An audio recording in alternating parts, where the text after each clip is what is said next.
This is the X-Zone Broadcast Network, broadcasting worldwide on broadcast affiliates and satellite program providers, including CNN Broadcast Network, Sirius Satellite Network, Star Media, Good News Radio Network, Angel Broadcast Network, Wiki Broadcast Network, and WPBN TV. For more information on the X-Zone Broadcast Network, visit us at www.xzbn.net.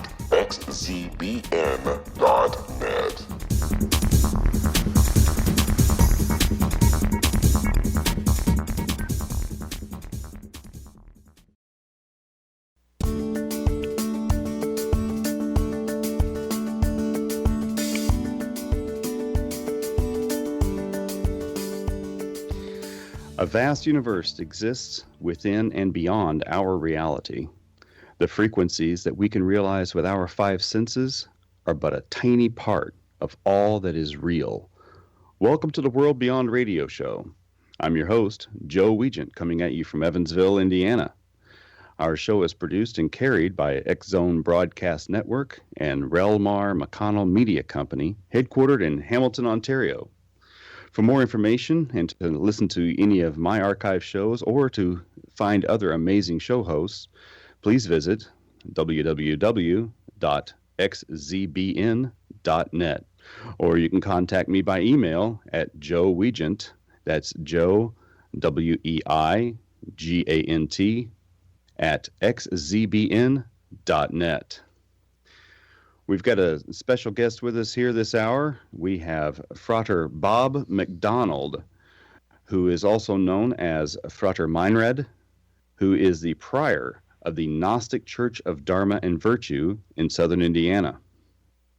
The Gnostic Church of Dharma and Virtue is a modern Gnostic church in the sacramental traditions of the Western culture. While being sacramental in approach, the Gnostic Church of Dharma and Virtue embraces and upholds the Eastern method. The teachings of the Gnostic Church of Dharma and Virtue are understood to be the attainment of gnosis through unification, amalgamation, syncretism, and radical inclusion, also known in the church as the Golden Path. Frater Bob, along with being a practicing Gnostic and prior of his church, is also an initiate in several Western mystery traditions, a teacher of Kabbalah, a certified Reiki practitioner, and an initiate in the Shaivite branch of Hinduism. Good morning, Bob. How are you doing today? Good morning. How are you? Thank you for having me. It is a pleasure, and it's all on this side of the mic. I can guarantee you that. We're really excited to have you with us today. Can you tell us a little bit about at what age you began your spiritual journey, and just a little bit about how that took place? What inspired you to go on this quest for spirituality? I would say that my journey in earnest began very early. I was probably about 12 years old, and I grew up Roman Catholic, and I had a wonderful experience in the Catholic Church growing up, and I have no bad things to say about my time as a Roman Catholic. It was through the traditions of the mysteries of the Church and the sacraments of the Church that I really began to want to know more about the nature of God. I studied the lives of the saints, and I started to study the teachings, and eventually through other family members who had other faith backgrounds, I started to see that there was more to offer, that these other traditions also contained these pieces of illumination, and they started fitting together for me like a puzzle. So I began a quest to attain as much of this understanding as I possibly could. So it's taken me everywhere. That is fascinating. How many different religions or sects or different modes of worship have you been involved with? Well, all of the major world religions and several of the minor traditions. I mean, I've been I converted into the Jewish faith when I was 20 years old. I have always been a practicing Gnostic in a sense, so I can explain what I mean by that later. I was initiated into the Hindu tradition. I've taken my refuge vows. I took Shahada at an Islamic center. I've under a Sufi guide. I have gone into the Sikh Gurdwaras. I have practiced in Wiccan circles, in Druidic circles, wherever I could find people striving for the source of creation. I was very attracted to that. And so I never had any sense of having to distinguish between one group or another. I was simply chasing the Spirit of God, and I still do to this day. That is excellent. We're going to cut away for a break here for just a moment. Bob can be reached at his email address at gnosticchurchdv@hotmail.com, or you can reach him at his website address on Facebook, which is Gnostic Church DV on Facebook. We'll be right back in just a few minutes, and you're listening to the World Beyond Radio Show. I'm your host, Joe Weigant.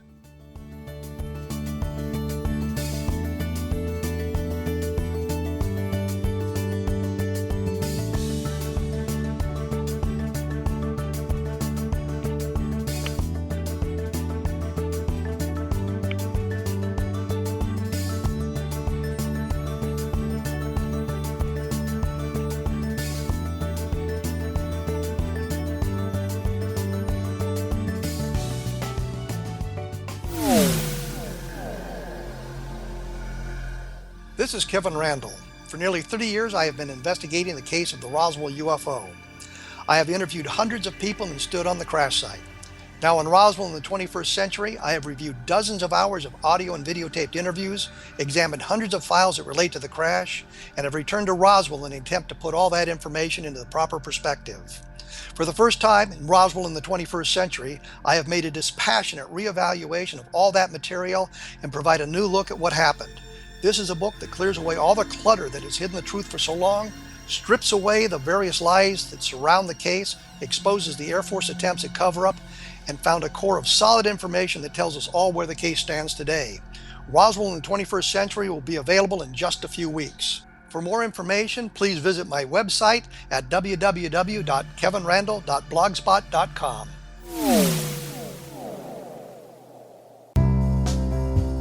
Gibbs A. Williams, Ph.D., is a practicing psychoanalyst, supervisor, researcher, and author in New York City. Much of his life has been dedicated to understanding nature and the uses of meaningful coincidences or synchronicities. His radical and original non-Jungian, non-mystical, non-magical theory of synchronicities illuminates much of the fog surrounding this challenging and perplexing topic. His ideas and manners are fresh, presented in a style that is both entertaining and highly informative. He is also an expert on crisis intervention, specially focused on violence reduction for the police and citizens, mastering anxiety, frustration, and stress without the use of medication, and effectively preventing and treating heroin addiction. Dr. Williams can be contacted at his email address at gwwilliamsny11@aol.com or visit his website at www.drgibbswilliams.com.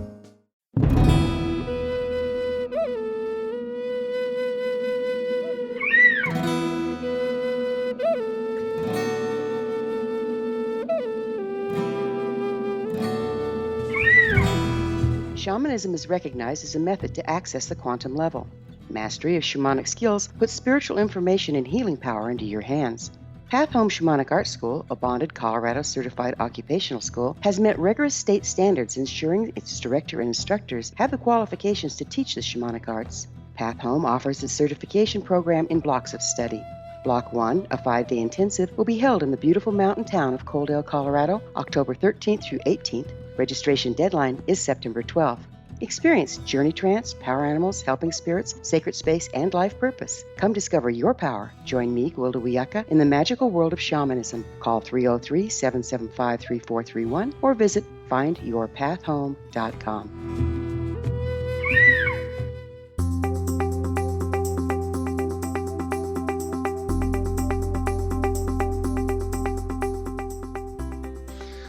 Welcome back, folks. We are here at the World Beyond Radio Show. I'm your host, Joe Weigant. We have a special guest today, Frater Bob McDonald, who has founded his own church, the Gnostic Church of Dharma and Virtue, right here in southern Indiana. And today we're going to talk about that and talk about Gnosticism.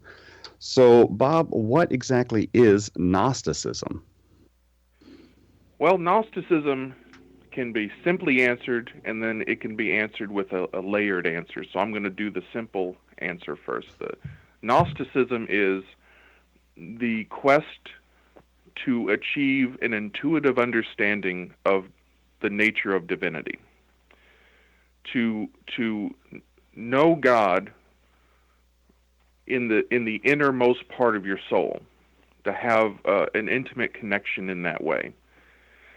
That's the simple answer, which is not also a simple answer, but we'll just say it is for the interview. The kind of a more layered, complicated answer would be that Gnosticism is a system of practice that has murky historical origins.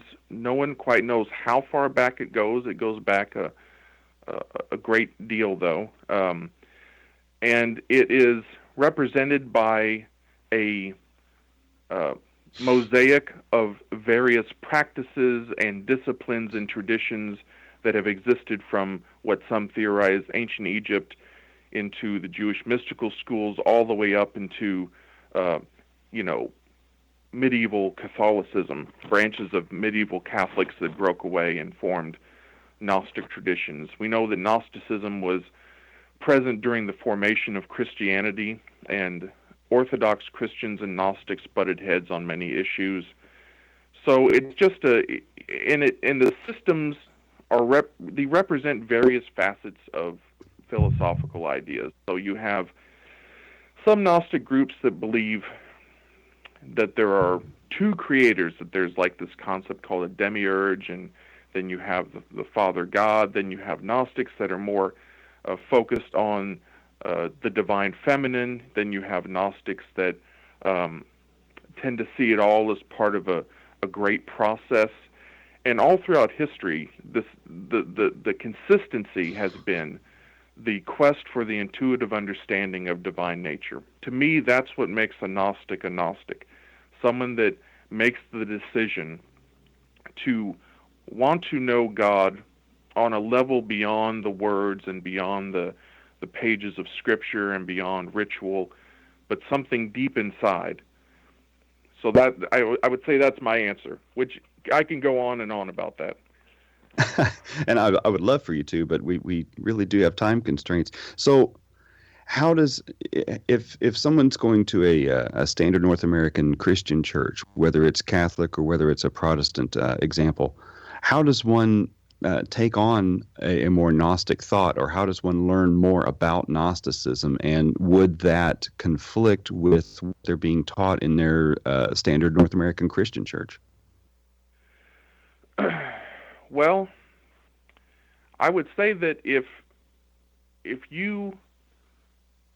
I would say that you can find Gnostics in Orthodox traditions. That's my feeling on that. Some would agree, some would disagree. I feel that the nature of the approach is the most important thing. To understand that the divine is all around us, and that we are all part of that connection. And I would say that if one were to say that only my particular way is the only way that you can realize the fullness of God, I would say that they would have a hard time fitting into a Gnostic framework. I feel through my study, through my own experience, that Gnosticism, the nature of it is syncretism. The nature of it is understanding and respecting and acknowledging the divinity in all aspects of the spiritual walk. So if someone's in a church and their leader is telling them that they have to disapprove or they have to turn their back on a certain group because they approach God a certain way, I can tell you that if they would embrace Gnosticism, they would probably have a hard time reconciling that with themselves. But then at the same time, I've known very devout Roman Catholics, very devout Orthodox Jews and Muslims that I would consider very Gnostic. But internally, they themselves had this acceptance in their heart, and I think it accentuated their faith. I think that they didn't have to not be Muslim, not be Jewish, not be Roman Catholic. I think it added something, another dimension to their understanding of their own faith. That's exactly what I was hoping that we would get to, is that Gnosticism is an addition to or a deeper understanding of a person's own singular approach to their faith and their understanding of divinity. I like that approach. So, what is the Gnostic Church of Dharma and Virtue? Can you explain that to me? The Gnostic Church of Dharma and Virtue is an answer to a question that I had in my mind for years. It is a development of a group of spiritual seekers that over time the need for a presence in this area to fit this particular need kind of came about. So the church developed as a response to those seekers that cannot fit into a particular mold. So you have someone that, like myself, I would consider myself a devout Christian, but I also consider myself a devout Hindu. So you can't, anywhere I would go, you can't reconcile that. Where in Gnosticism you find a harmony and a peace and a unity that allows you to be able to develop into the fullness of your, to reach the fullness of your potential. So the Gnostic Church of Dharma and Virtue is here to be a home for people like me, to where they can come and participate in the worship and participate in the philosophy and in the engagement of talking, and not feel like there's something wrong with how they feel or that they're one off. Because I will tell people that they are the intention of God. Their spiritual search is the intention of God, and their questions and their wandering and their at times confusion is part of the dance, and it's part of the process, and it's something to be celebrated. So the Gnostic Church of Dharma and Virtue, the goal is to allow people to develop into the fullness of their spiritual awareness through the acceptance of their natural need to syncretize and be amalgamated with the many various paths of God. So what is amalgamation and what is syncretism? How does that work within the framework? I would say that amalgamation is the bringing together of two different things to create something new. I believe that my spiritual walk is an example of amalgamation. When I have been in my Hindu practice, or when I'm in my Gnostic practice, or when I'm embracing the Jewish aspects that I've brought with me in my spiritual journey, these things are now fused together seamlessly. But they come from divergent sources. So one would see Orthodox Christianity and see it as incompatible with Hinduism. And I see it as two parts of one story. Same with Buddhism, the same with Islam, the same with Judaism. These are all parts of the greater story. And through the acceptance of this, I have been able to understand God in ways that I've never even conceived of. But my understanding is only a drop in the bucket. It's really, I would say, an attempt to understand has matured. No one can really truly understand the fullness of God's nature. Anyone that says that needs to start looking again. Now, I read during my brief study of Hinduism and trying to find out more about what that means, that in Hinduism, their main focus is there is only one God, but he goes by many names. So is this more like what you're talking about with amalgamation and Gnosticism, is that it's all God, but everybody looks at that piece of God differently from where they're from? It's all, yes, that's exactly it. The way we view God is the way we view colors of a prism. The light comes through a diamond, say, and breaks the light up into a prism. We see the various colors from that one light source. We receive that. This is the same thing that has happened to humans and divine light, the divine current, as I call it. We experience God in the way that we can understand God best. It's the way that our minds can acclimate to the understanding of God. And all throughout culture, we see that this understanding is represented by the culture, the dominant culture of the time. And so we have a myriad of faiths.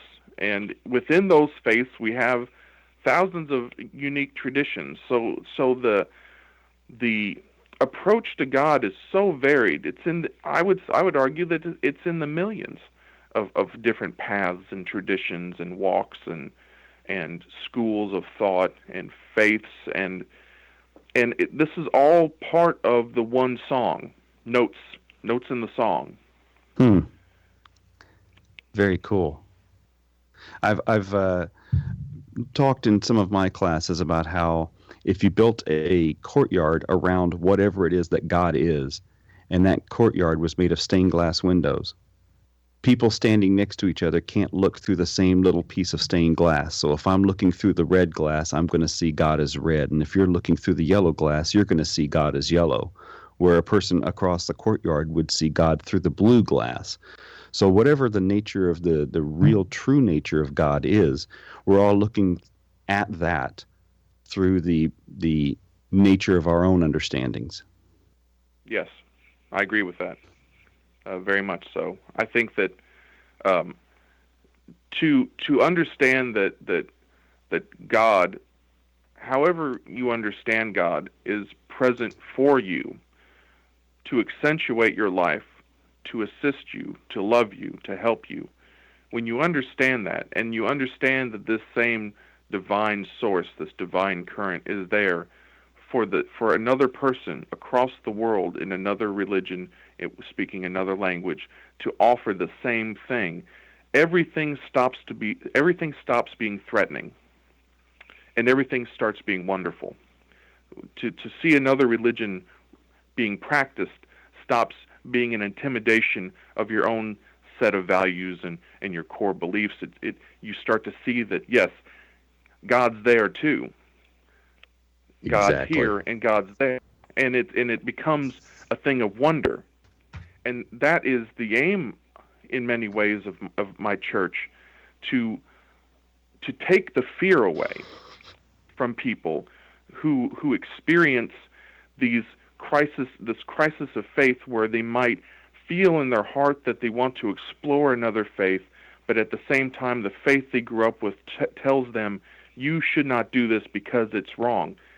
Exactly. And I'm here to say we're going to have to come wrong. back to that in just a few more minutes. We're going to take another short break here, and we'll be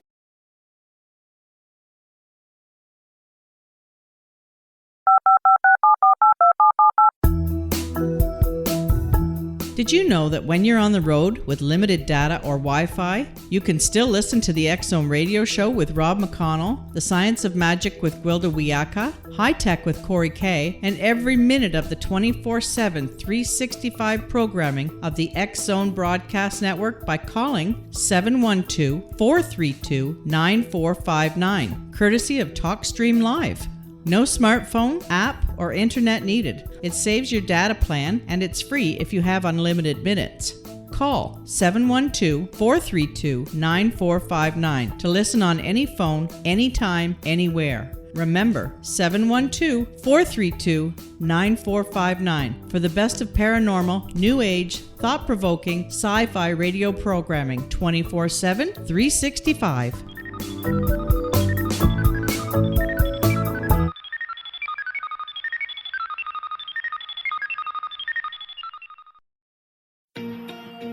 Wouldn't you love to know the secret to everything?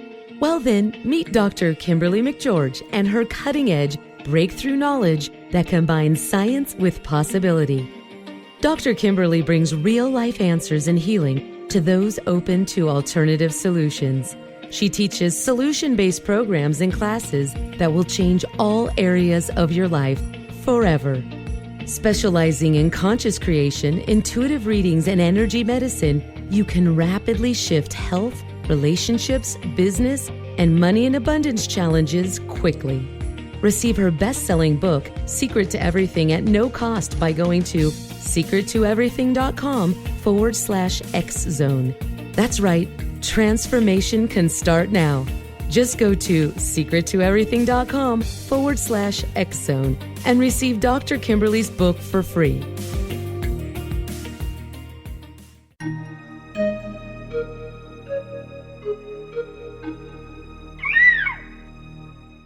While science pursues fact, magic accesses the quantum level, bridging random facts to form truth.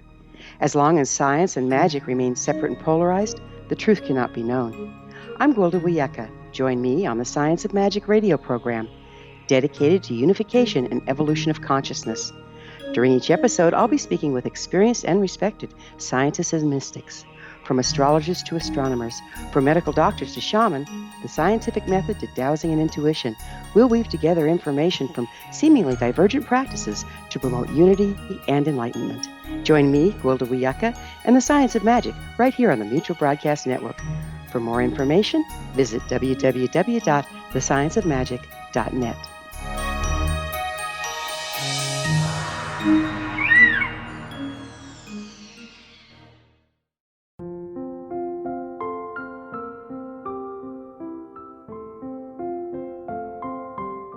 I am Dr. Carl O'Helvey, founder, president of a new cancer foundation focusing on evidence-based physical, mental, and spiritual interventions, including natural cancer cures, prayer, meditation, affirmations, nutrition, and other related holistic cancer prevention and cure modalities.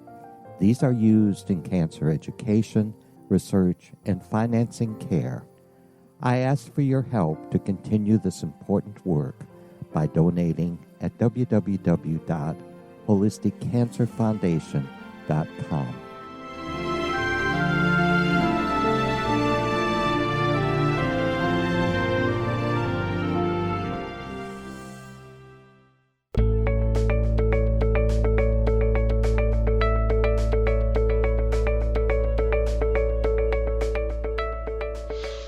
Welcome back. We are here at the World Beyond Radio Show. I am your host, Joe Weigant, and we are talking about Gnosticism and the nature of God with Frater Bob McDonald, who has started his own church, the Gnostic Church of Dharma and Virtue.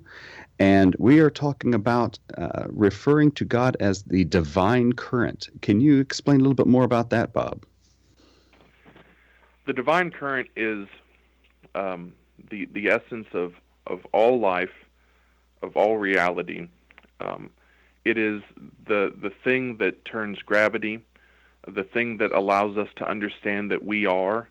It is what what we feel when we generate feelings of love, of awareness, of happiness, of joy. The divine current is the essence of all living things and the life blood of the entire galactic connection. Wow. And I'm sure that could go a lot deeper than just that, huh? Well, yeah. I mean, it is the thing that that manifests in all of us naturally. We are a byproduct of the divine current's being.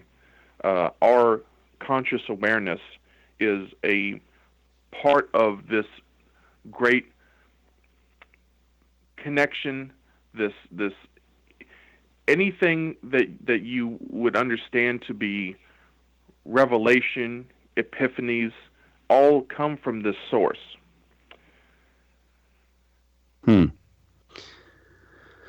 So it's almost like whenever in Star Wars they talked about the Force being within us and around all living things and between us, and by knowing what that source of power and that source of guidance is, we can better understand ourselves and the world around us. That's exactly it. That is exactly it. What do you mean by the golden path when you describe your church? The golden path for me is the spiritual. I call those of us in the Gnostic Church of Dharma and Virtue eternal pilgrims. We are on the pilgrimage to find God.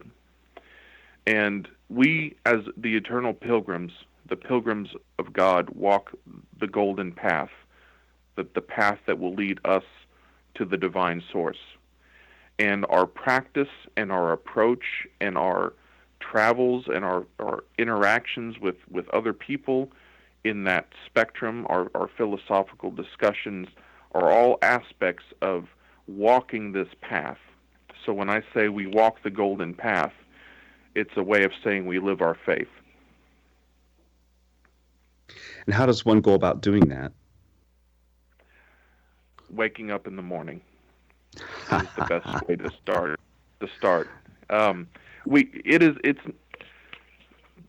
The Gnostic Church of Dharma and Virtue can be an intricate pathway, but it's not complicated to get started.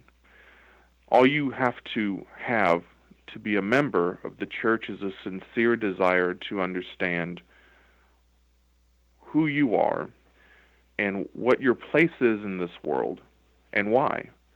And that will give you the starting foundation to go forward and to learn about the existence of the world, the existence of the divine current, what God is, why God is, and what is your place in that great question.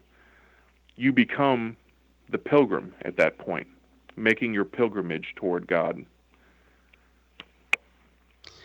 So if I were to want to start that journey and trying to find out a little bit more about that path and trying to increase my knowledge and my understanding, where would I go for help? Are there any books I can go find? Are there any published papers that I can help me out with? Are there any, what can I do to find my path?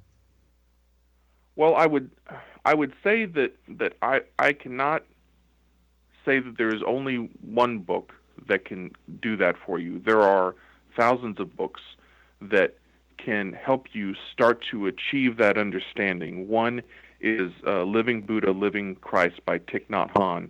Another is Be Here Now by Ram Dass. I mean, I could, the list goes on and on.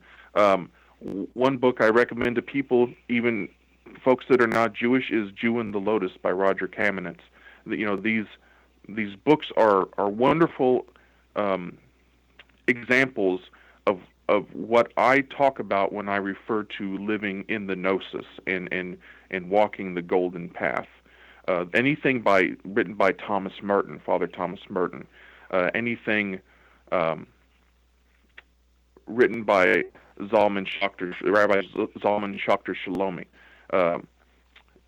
The Dalai Lama, his words are a good example of someone that's walking that path. And so you find that, I'm not going to sit there and say only read what would be traditionally Gnostic material. One of those books would be the Nag Hammadi Library you can find online. I would say that you need to seek the essence and the essence comes in many different ways through many different teachers. And there are resources where you find, websites representing these teachers. You will find resources connecting you to other teachers, and it'll just start the path for you. And then your faith will start to customize, and you'll start to understand that God is speaking to you directly. And that is where the first revelation hits, that you are outside of the confines of what someone says you should or shouldn't do. You start to experience that freedom, and that freedom will start to really develop your spiritual potential. Now, is this where the volume of Sacred Law came from? The volume of Sacred Law was it came out of the need for people like myself to have a set of scriptures that could be read, that are from divergent sources, that could be read as one book, to have kind of a reference guide. I edited the volume of Sacred Law, I would say 2 years ago now, and you can find it on lulu.com. Just look it up. What I did is I essentially took the sacred texts of all of the major and several of the minor world religions and compiled it into one volume. And in the introduction, I tell folks, to understand what I mean when I talk about the volume of Sacred Law, I'm talking about every set of scripture, every set of philosophical teaching, of religious teaching. So the true volume of Sacred Law is basically the accumulated collection of man's written experience with God. What I did is I took a 600-page book and I put it together as a quick reference guide, if you will. So there is a bit of everything, and I feel that every piece of every scripture portion that I put in the volume of Sacred Law, if you read the book front to back, or in any way you choose, you start to see that there's a connection between what this Hindu tradition is saying, what the Christian tradition is saying, what the Jewish tradition is saying, and I compiled the book that it won't be broken up in as far as, like, it's not a book on, it's not an anthology. It's not a book on, well, this is what the Jews think, this is what the Hindus think. It was meant to be understood as one scripture, so that people can understand that there is a connection between all the various faiths. And through that, they have this something to hold to, something to take with them, just something tangible that they can have to help them as an aid, a tool. So that was the reason that the volume of Sacred Law was put together in the first place. Where do you see that going? Do you ever see yourself editing that again, or adding to it, or taking away from it once you get the church up and running? I did. I created a second volume, which I call the Continued Writings, because it would be a little weird to say the volume of Sacred Law, Volume 2. I don't know. I didn't go for that. So I created the volume of Sacred Law, the Continued Writings, and I added to, because I had people that bought the book and they enjoyed it, but they also wanted more. They wanted some more representation of other faiths that they might have felt I didn't represent as heavily as some others. So I remedied that by creating a second volume. Eventually, they will all be edited again, because I edit the book according to what I feel is the need of the time. And since it is a tool, I didn't create it with the intention of it being seen as something that's revered or put on a pedestal. I'm using it as a tool, something living. So eventually there will be revisions, but as of right now, I'm going to keep it as it is. Is this going to be one of the main texts that you use in your church? Not really. I've found that in the times I've had with individuals who are either part of the church or interested in the church, that texts and the revelations of God come in so many different ways that I have it as I offer it if someone wants it, but it's not something that's required. It's not something that's emphasized over something else. So if for instance, I'm talking to a Christian who's most comfortable primarily in the Christian path, I'm not going to worry about, but at the same time, they understand the nature of gnosis, but they simply just are more comfortable in what they're familiar with. I wouldn't force them to read other things. I would want to stay within their comfort zone. I want them to develop their own understanding naturally.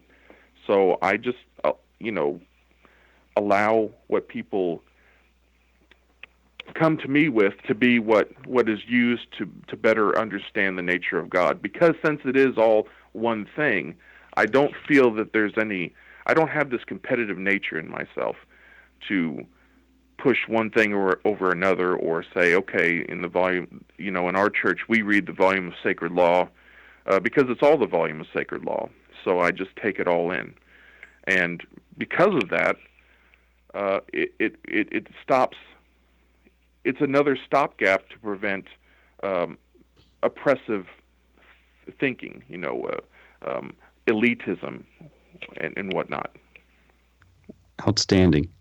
Well, we're going to take another break, and we'll be back for one more segment. This is the World Beyond Radio Show. I'm your host, Joe Weigant, and this hour we are talking to Bob McDonald. And you can always reach me at joeweigant at xzbn.net.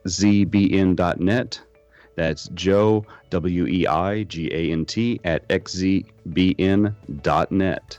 You can reach our guest at gnosticchurchdv@hotmail.com. We'll be right back in a few minutes. Please stick around.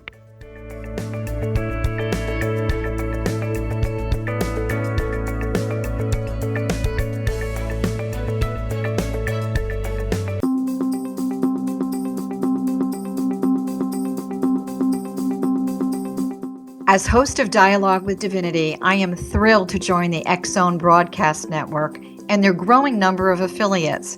My quest for a connection to the divine ignited my successful career path as an international spiritual counselor for over 40 years, an author of 4 books, and well-known metaphysical educator.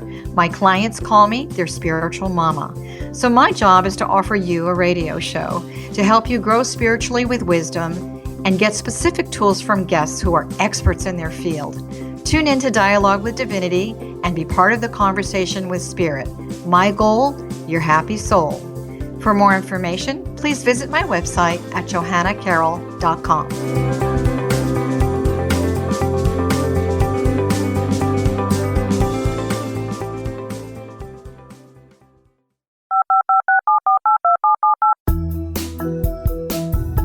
Did you know that when you're on the road with limited data or Wi-Fi, you can still listen to the X-Zone Radio Show with Rob McConnell, The Science of Magic with Gwilda Wiyaka, High Tech with Corey Kay, and every minute of the 24/7, 365 programming of the X-Zone Broadcast Network by calling 712-432-9459, courtesy of TalkStream Live. No smartphone, app, or internet needed. It saves your data plan, and it's free if you have unlimited minutes. Call 712-432-9459 to listen on any phone, anytime, anywhere. Remember, 712-432-9459 for the best of paranormal, new age, thought-provoking, sci-fi radio programming 24/7, 365.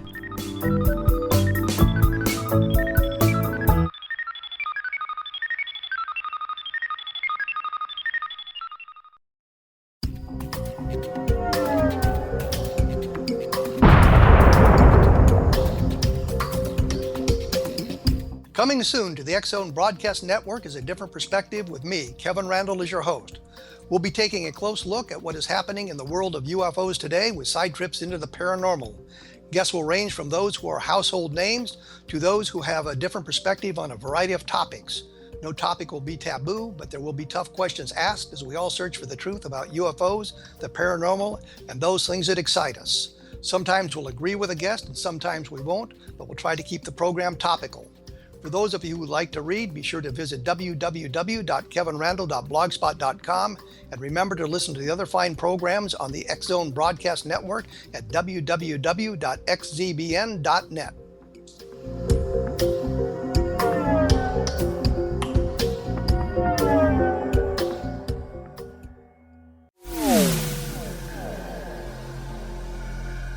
This is Kevin Randle. For nearly 30 years, I have been investigating the case of the Roswell UFO. I have interviewed hundreds of people and stood on the crash site. Now in Roswell in the 21st century, I have reviewed dozens of hours of audio and videotaped interviews, examined hundreds of files that relate to the crash, and have returned to Roswell in an attempt to put all that information into the proper perspective. For the first time in Roswell in the 21st century, I have made a dispassionate reevaluation of all that material and provide a new look at what happened. This is a book that clears away all the clutter that has hidden the truth for so long, strips away the various lies that surround the case, exposes the Air Force attempts at cover-up, and found a core of solid information that tells us all where the case stands today. Roswell in the 21st century will be available in just a few weeks. For more information, please visit my website at www.kevinrandle.blogspot.com. What Happened in Benghazi is revealed by Nicholas Genix, author of Obama, Islam, and Benghazi. He informs the American people that President Obama deceived them by advocating a strong foreign policy prior to the 2012 presidential election, and Hillary Clinton supported this deception. As the title infers, there is a connection between Obama, Islam, and Benghazi. Ample evidence informs Americans that Obama's early indoctrination in the Quran developed an affinity for Islam, why the Quran is the source of discontent in many countries, and why the Obama foreign policy deception led to poor military action and caused the loss of American lives in Benghazi. Genix provides 36 questions for the Select Committee on Benghazi to validate if Americans are justified to mistrust President Obama and Hillary Clinton. An overview of Obama, Islam, and Benghazi is presented on the website www.futureofgodamen.com. That's www.futureofgodamen.com. Afterlife expert Roberta Grimes was the first one to say that dying can be fun. Now her best-selling book, The Fun of Dying, is available in stores worldwide. So if you wonder whether death ends life, how it feels to die, or what heaven might be like, The Fun of Dying was written for you. And if you have always been afraid of death, or if you worry that your life has no meaning, let The Fun of Dying ease your fears and bring new meaning to your life. Nothing said in The Fun of Dying is based on the teachings of any religion. Instead, Roberta draws on evidence to explain how death happens, how it feels, and what comes next.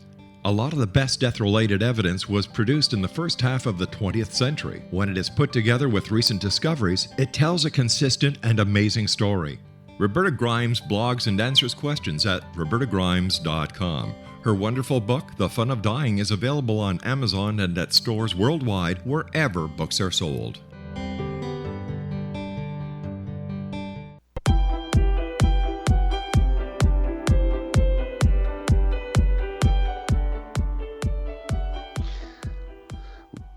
Welcome back to the World Beyond Radio Show.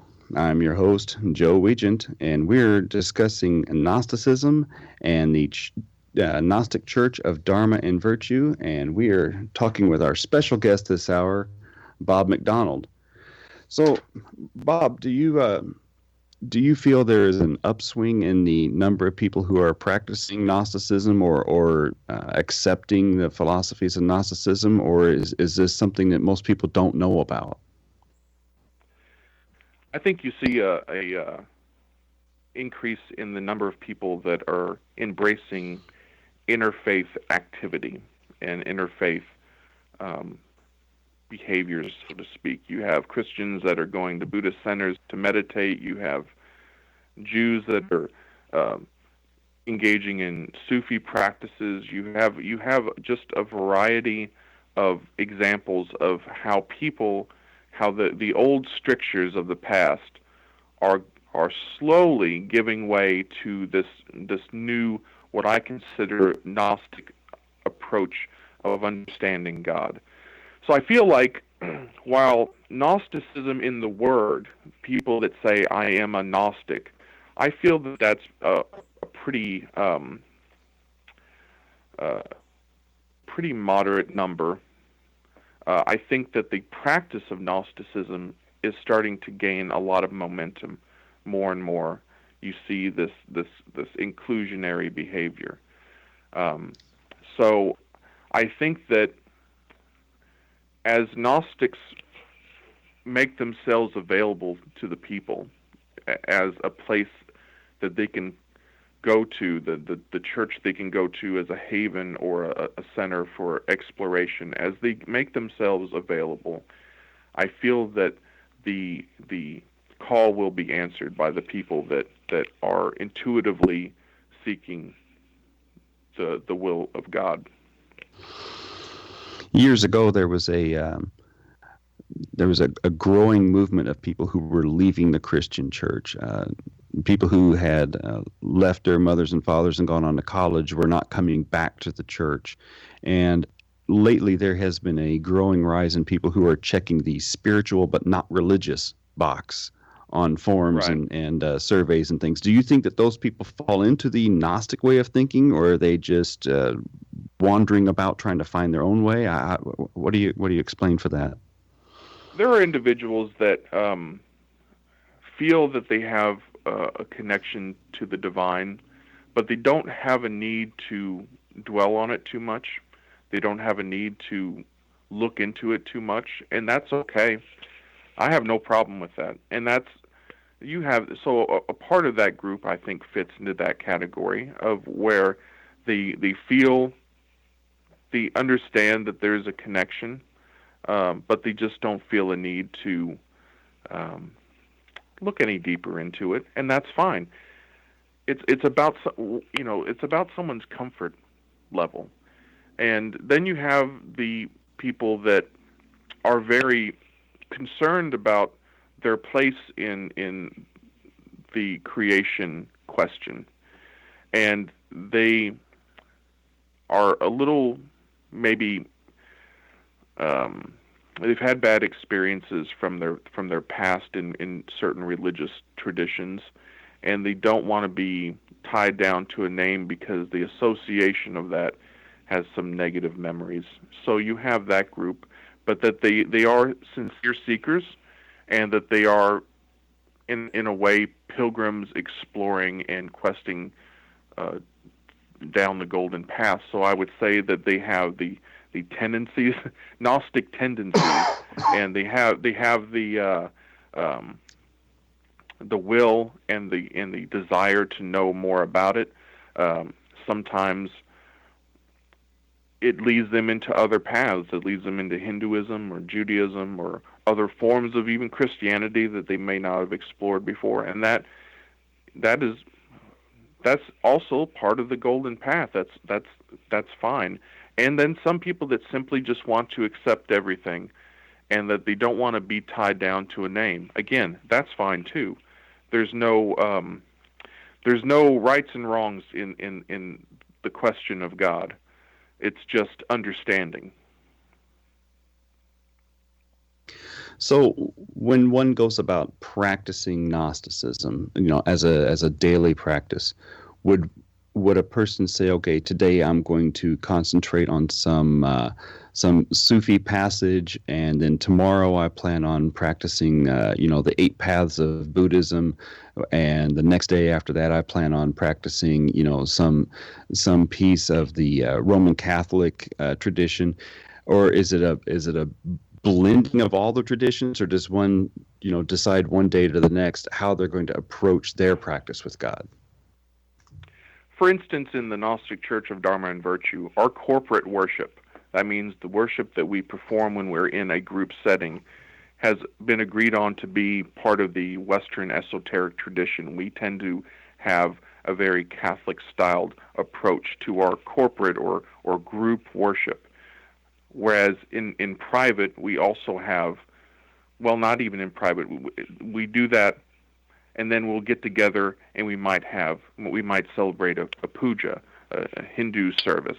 But we understand that the nature of the Gnostic Church of Dharma and Virtues worship to retain some consistency for people that are coming in and that don't quite understand what Gnosticism is, and to kind of give tribute to the Gnostics that kept the flame alive, so to speak. We embrace the Western sacramental Catholic Gnostic traditions.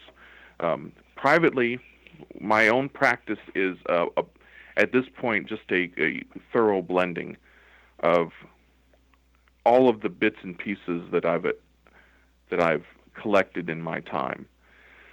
Some individuals have practices that I think are very interesting that are broken down into, like, in the morning I'll do, my rounds of mantra chanting. For my midday prayers, I'm going to pray the rosary. In the evening, I'm going to meditate in the Zen method. Individuals will do that. That's also very viable. It's a byproduct of the amalgamation. Is that your personal worship is going to be very personal. It's just that in the Gnostic Church of Dharma and Virtue, we also understand that there needs to be a kind of a communal expression as well. And so the agreement was to express communally in this sacramental Catholic way, which is, in my experience growing up as a Roman Catholic, my first exposure to the mystery traditions was in the Western sacramental tradition. So it's very comfortable for me and a lot of other people, especially in the Western world. But at the same time, if that doesn't meet their need, then there are other aspects of what we do in the church that usually do. So when it comes to actually being in the church itself, it's more not really formal, but more formal. But then in your own practice, you might seek out different methods of expressing yourself to God and having God express to you. Yeah, I would say that's fair. I myself, have been doing this for so long that I tend to stop. It's not as unique to me as individuals that first learn about what I do or why I do it, and it seems for some people, very weird or very different. And for me, it's become just a natural part of my life to have that Hindu element, to have that Christian element, to have that Jewish element, and everything else blended together the way I do. It's just, for anyone that knows me and has known me for a long period of time, they say it's like they've seen the development happen. And so at this point, I am who I am, right? So there's nothing, one thing doesn't stand out above another. The difference I think that some people have noticed is that within the last couple of years, through the development of the church, my understanding of my purpose has crystallized, so that while I'm always continuing to grow and to develop, I feel that I've been called to a purpose as well. I have a calling to serve other people in this capacity. And the Gnostic Church of Dharma and Virtue exists I tell people, this church is for you. It's not for me. And I'm here for you, too. I'm here to help people walk the golden path, and I'm here to help the pilgrim. And I believe that that's my calling, and I feel very passionately about that. I've always said that we all have a certain set of gifts and skills and abilities and talents. And if we're not using those in the service of others, then we've wasted a life, and we've wasted what we've been given.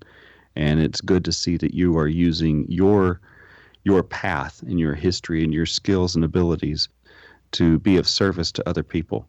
And I wish you well on your journey. I want to have you back on the show again whenever we get a little bit closer to following your path in this church and how it's developing and how it's growing and the next steps that you have to take. So I really appreciate you being on the show with us this time, Bob. Thank you so much. I loved being on, and I'll love being on again. Absolutely, and we will have you back. This has been the World Beyond Radio show. I have been your host, Joe Weigant, and as always, we are produced and carried by the X Zone Broadcast Network in Hamilton, Ontario. For more information on this show and others, please contact www.xzbn.net. And until then, I promise you, we'll talk again. Have a good day, folks.